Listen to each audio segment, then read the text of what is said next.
How to log in to Oracle PeopleSoft Employee account. Hello everyone, welcome back to our channel.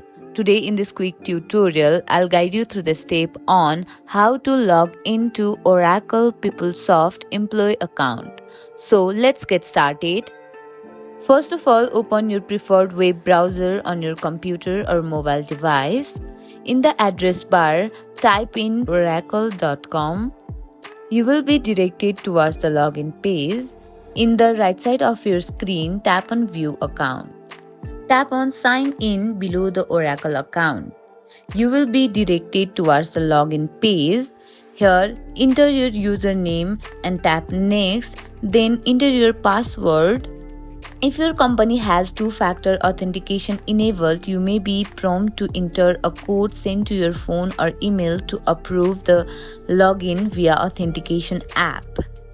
After entering your credential and completing any necessary two-factor authentication, click on the Sign In button. You will be directed towards the PeopleSoft dashboard where you can access your employee information, pay slips, benefits, and more.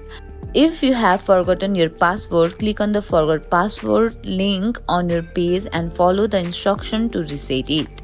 And that's it. You have successfully logged in into your Oracle PeopleSoft Employee account. If you find this tutorial helpful, don't forget to like the video and subscribe to our channel for more tutorials like this. See you in the next video.